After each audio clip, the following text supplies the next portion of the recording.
हज़रात, मैंने कहा था कि सीरिया की ये नई सरकार जो आई है, इसके आने से शांति नहीं होगी, बल्कि ये अब पड़ोसी देशों के लिए ख़तरा बन रहे हैं। हज़रात, इस ग्रुप की तस्वीर देख लीजिए ज़रा ध्यान से। उनमें से एक फाइटर ग्रुप है जिन्होंने जोलानी ग्रुप के साथ मिलकर, कई सारे ग्रुप थे, इनमें से ये भी ग्रुप था अहमद अल मंसूर। ये जो बीच वाला शख्स आपको नज़र आ रहा है, अहमद अल मंसूर इनका नाम है। इनका एक अलग फाइटर ग्रुप था, रेबल्स ग्रुप था। इन्होंने अल जोलानी को सपोर्ट किया और सीरिया में बशर अल असद की सरकार गिराने में मदद की। अब इन्होंने ऑफिशियली ऐलान किया है, ये देखिए, ये आ गई है पूरी रिपोर्ट। अब ये जो ग्रुप है इसने ऐलान किया है कि बशर अल असद की सरकार गिराने के बाद, एक तानाशाह की सरकार गिराने के बाद, अब हमारी नज़र दूसरे तानाशाह इजिप्ट के राष्ट्रपति सीसी पर है। उसकी सरकार को हम पलटेंगे और वहाँ पर भी अपना कानून, अपना राज लेकर आएंगे। उस तानाशाह को उसकी गद्दी से हटाएंगे और जैसा हमने सीरिया में किया वैसा हम इजिप्ट यानी मिस्र में भी करेंगे। अब आप समझ सकते हैं कि पड़ोसी राज्यों के लिए, पड़ोसी देशों के लिए कितना बड़ा ख़तरा पैदा हो गया है।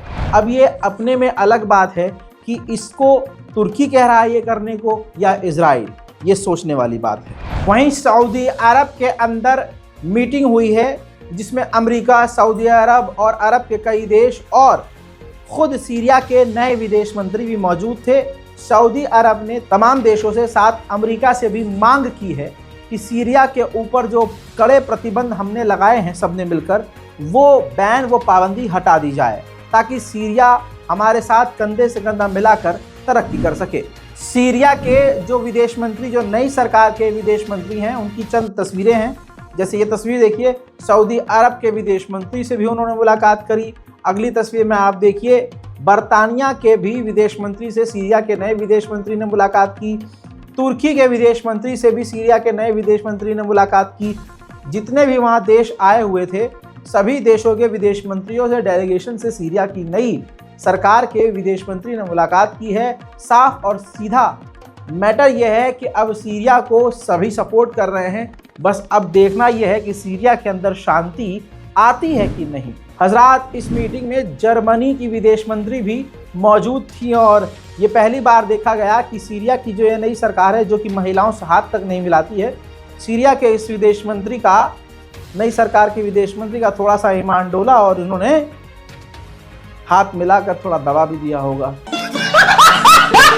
वहीं तुर्की ने सीरिया के अंदर हवाई हमले किए हैं पीकेके कुर्दिश के ठिकानों पर, जिसमें बड़े एयर स्ट्राइक के विजुअल्स आ रहे हैं।